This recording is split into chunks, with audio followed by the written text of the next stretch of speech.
아, 내 다리가 벌써 이렇게 망가질 줄 몰랐어요. 내 나이 지금 51살, 내년에는 52살. 그리고 제 다리는요, 이렇게 두꺼워요. 그래서 다른 사람들은 다 얇은 다리들 나중에 나이 먹어서 다리 때문에 고생할 거야. 나는 다리가 이렇게 퉁퉁하니 나는 죽을 때까지 진짜 다리에 대한 걱정은 안 하고 살 줄 알았어요. 제가 4월 달에 터키를 가가지고 여행을 부부 동반 패키지를 갔다가 넘어졌어요. 근데 그때 무릎이 엄청 아픈 거예요. 그래서 제대로 걷지도 못해가지고 이틀 동안 투어를 제대로 못했거든요. 그래가지고 한국에 와가지고 쩔뚝거리고 병원 다니고 통증 클리닉 좋다는 데 가서 무릎에 주사 맞고 어느 정도 몇 번을 맞았더니 또 괜찮은 것 같더라고요. 그래서 일상생활을 또 했죠. 그리고 어느 날에는 제가 좋아하는 게 잘은 못 치지만 골프인데 언니들하고 골프 라운딩을 몇 번씩 다니고 이랬었는데 어느 날 골프를 치는데 제천에서 너무 걷지를 못하겠는 거예요. 그래서 그냥 민폐가 될까봐 쫓아는 가는데 이걸 내가 18월까지 끝나면 아 나는 이제 서울을 갈 수가 없겠구나, 운전도 할 수 없겠구나 라는 생각에 중간에 제가 포기를 하고 먼저 서울로 와버렸어요. 죄송하다고 얘기하고. 그런데 그러고 나서 그때부터 급속도로 안 좋기 시작하더라고요. 여기 좋다는 통증 클리닉 아프면 그렇잖아요. 귀가 되게 얇아지잖아요. 그래서 사람들이 뭐가 좋다 그러면 예전에는 그런 얘기가 귀에 하나도 안 들어오다가도 아 무릎에 뭐가 좋다 하면 그것도 인터넷으로 막 조회해서 막 찾아서 또 배달시켜 먹고 또 아 무릎에 뭐가 좋다 이거 먹으니까 안 아프다 하면 또 막 해서 어느 날 그냥 쿠팡으로 맨날 같이 그냥 택배가 계속 쌓이기 시작하는 거예요.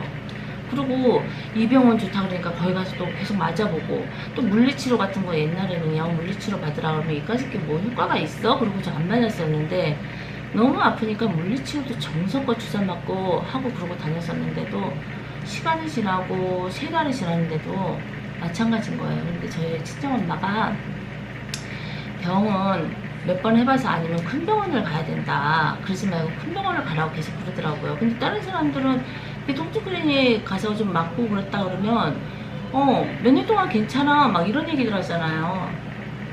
그래가지고 저도 이런 큰 병원이라는 건 시간을 많이 들이고 나보다 더 아픈 사람들이 가는 거라고 생각을 하고 그냥 계속 작은 병원을 다니다가 이래서는 내가 안 되겠다 싶어서 엄마 말 듣고 MRI를 찍었어요. 그냥 경희대 병원 가서 MRI 찍었지. 그랬더니 경희대 그 의사 선생님이 하시는 얘기가 상태가 너무 안 좋은 상태로 왔다는 거예요. 무릎이 이미 괴사가 진행이 많이 됐고 관절염이 진행이 많이 됐고 그 다음에 연골은 이미 파열이 되고 괴사가 진행이 되면서 뼈 조각이 떨어져 나가서 물이 찬 곳에 둥둥 떠다니고 있다는 거예요. 이 정도의 고통을 어떻게 참고 살았냐 그러면서 절대로 되게 인내심이 되게 많다고 얘기하더라고요. 그래서 그게 인내심이 많았던 게 아니고 지금 생각하니까 제가 그때 계속 통증 클리닉을 다니면서 주사를 맞고 살았었기 때문에 그나마 그 정도 통증을 유지하고 있었던 것 같아요. 그래가지고 그냥 경희대 병원에서는 이미 괴사가 너무 진행이 많이 됐고 뭐라 그러냐면 그러기 때문에 줄기세포 수술을 하기에도 늦었다고 얘기하더라고요. 그래서 줄기세포 수술이라는 것도 무릎이 건강한 상태에서 연골만 찢어졌을 때 연골을 재생시키는 게 줄기세포 수술이라고 그러더라고요. 근데 이미 괴사가 많이 진행된 뼈에 줄기세포 수술 한들 예후가 그렇게 좋지 않을 거라고 얘기하는 거예요. 그리고 그럼 저는 어떡하냐 그랬더니 인공관절을 하기에는 너무 나이가 51살이면 만으로 50 너무 좀 빠르다고 하는 거예요. 그래서 최대한 그러면 저는 이 통증을 참고 살아야 되냐라고 얘기했더니 선생님 가족이라면 어떻게 하겠습니까? 라고 제가 얘기했어요. 그랬더니 본인 가족이라 그러면 지금 인공관절은 시기적으로 좀 빠르고 최대한 인공관절 시기를 늦추기 위해서, 그 다음에 통증을 그래도 지금보다는 줄이기 위해서 줄기세포 수술이 예후는 좋지 않지만 그래도 줄기세포 수술을 해야 되지 않을까.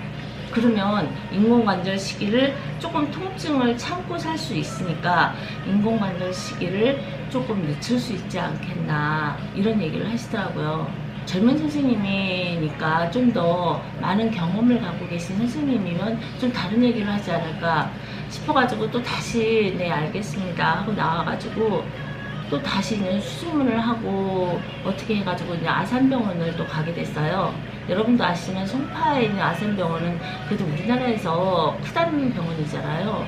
그래서 어떻게 해서 이제 아산병원에 있는 정형외과 선생님을 또 찾아뵙게 됐어요.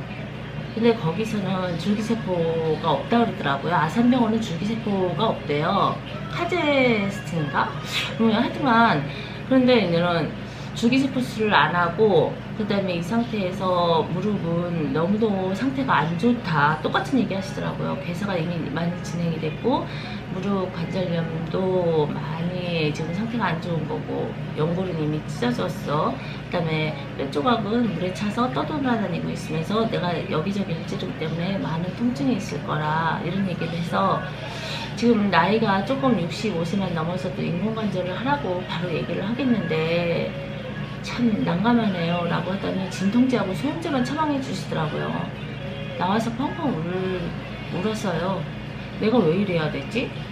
내가 막 잘하는 운동은 아니지만 그나마 동적인 걸 좋아해서 산에 가는 것도 너무 좋아하고, 지금 이맘때면 지금 11월이잖아요. 11월 초 2일날 지금 10월부터 해서 산에 많이 다니고 이랬었는데 지금 아무것도 못하고 있잖아요. 아무것도 못해요. 그래서 최소한 선생님한테 항상 가는 곳마다 얘기했어요. 제가 더도 욕심 없습니다. 65세까지만 이렇게 마음이 답답하고 그럴 때 산에 가서 언덕에 이렇게 앉아서 걸터 앉아 산에 부는 바람 온몸으로 이렇게 맞으면서 기분 전환하고 내려오실 정도의 몸, 그 다음에 가끔 모임 나가서 언니들하고, 좋은 언니들하고 경치 좋은 곳에서 18홀 라운딩 한 번 정도 할 수 있는 그 정도의 삶을 65세까지만 살게 내 다리를 허락해 주시면 안 되겠어요? 라고 저 그렇게 얘기했는데 이미 그러기에는 너무 늦은 건가 보더라고요. 그래서 더 알아봤어요. 이러다가 내가 또 우연찮게도 좋은 선생님하고 인연이 닿으면 뭔가 또 다른 방법이 있지 않을까? 그리고 또 성능에 있는 KS 병원을 갔더니 거기에서는 줄기세포 수술을 하고, 그 다음에 6개월 동안 관리 잘해서 내가 하고 싶은 거 하면서 살 수 있게끔 저하고 한번 적극적으로 치료를 해봅시다 라는 얘기를 했더라고요.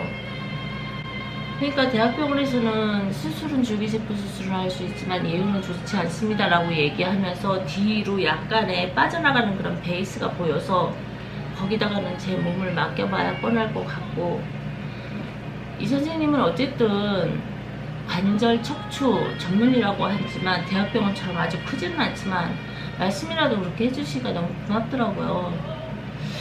그리고 그동안 경험 사례도 많으시고,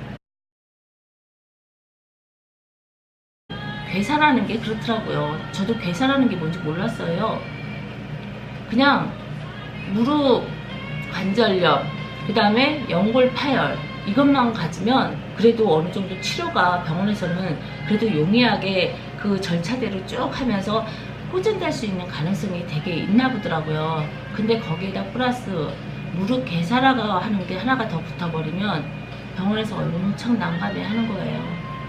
근데 저한테는 다른 것보다도 무릎 괴사가 진행이 너무 광범위하게 진행이 되고 있기 때문에 앞으로 이 치료를 어떻게 해야 될까 하고 저한테 물어보실 정도로 선생님들이 그런 말씀을 하시니까, 그래서 저는 5군데 병원을 다니면서 선생님들한테 MRI를 보여드리면서 제가 어떻게 치료를 받았으면 좋겠습니까? 라고 통계를 낸 결과 그냥 지금보다 그래도 아파서 내가 아이들한테 해줄 수 있는 부분을 제대로 못 해주고 집에 소홀한 것보단 그래도 줄기세포 수술이라도 좀 한번 해보고 뭔가 내가 치료를 위해서 노력을 한번 해볼까 오늘 마음을 먹었어요. 어젯밤에도 이상하게 밤에 1시 반에서 2시 정도 되면 너무 아파가지고 잠에서 깨요.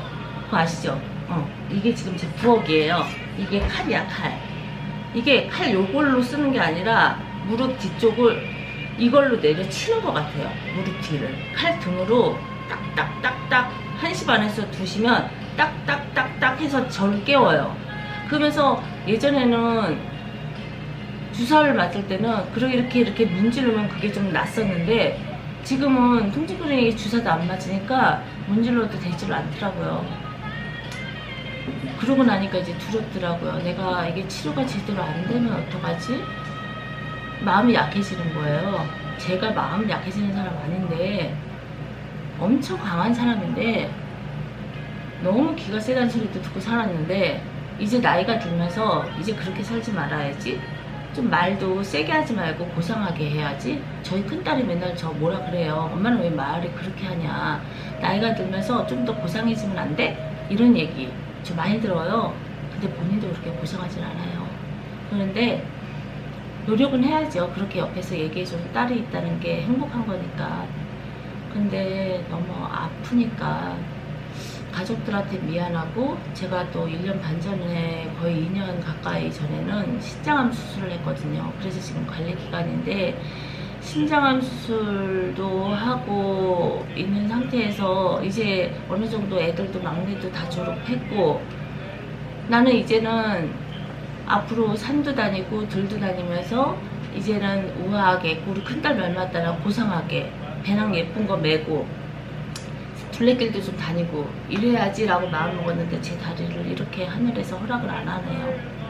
오늘 아침에 병원 문 열면 일찍 가서 선생님한테 줄기세포 수술하겠습니다 하고 일정을 잡을 겁니다. 근데 제가 유튜브를 한번 찍어볼 거라고 생각한 건 뭐냐면 제가 신장암 수술하면서 병실에서 안병동에서 많은 사람들의 슬픔을 봤어요. 그 가족들의 슬픔도 보고 그러면서 거기에서 또 나름대로 인생을 배우고 인생을 생각하게 됐는데 어느 순간에 제가 또 살다 보니까 그걸 또 조금씩 잊어지더라고요. 그래서 제가 이렇게 유튜브를 찍어서 저장을 해놓고 나중에 시간이 돼서 보면 이때 내가 얼마나 가슴 아팠구나, 이때 내가 또 어떤 생각을 했구나, 이때 내가 진짜 지푸라기라도 잡고 싶었구나, 이때 나한테 다시 건강한 다리를 선사해 주신다면, 허락해 주신다면 내가 이 다리를 갖고 많은 봉사를 하고 살 텐데 라는 이런 마음가짐을 가졌었구나. 근데 너 왜 지금 그런 생각을 자꾸만 잊어버리려고 하니? 그런 초심으로 돌아갈 수 있는 계기가 되지 않을까 해서 제가 이런 유튜브를 다시 한번 찍어보려고 합니다. 여러분, 여러 곳에서 많은 병마에 시달리는 사람들이 저 병원 생활 많이 하면서 많이 봤어요. 여러분들이 건강이 허락될 때 이 시간을 즐기시고 진짜 이 순간에 옆에 있는 사람을 많이 사랑하면서 살자고요. 저도 못 그랬어요. 직장생활 하면서 진짜 맞벌이 하면서 애들 키우면서 애들 한참 자랄 때 그 이쁜 모습 제 눈에 제대로 닿지 못했습니다. 이제 지금도 늦지 않았으니까 치료 전념하고요. 제 옆에 있는 사람 소중하게 생각하고 주어진 시간 행복하게 살아보려고 합니다. 다음에 또 봐요.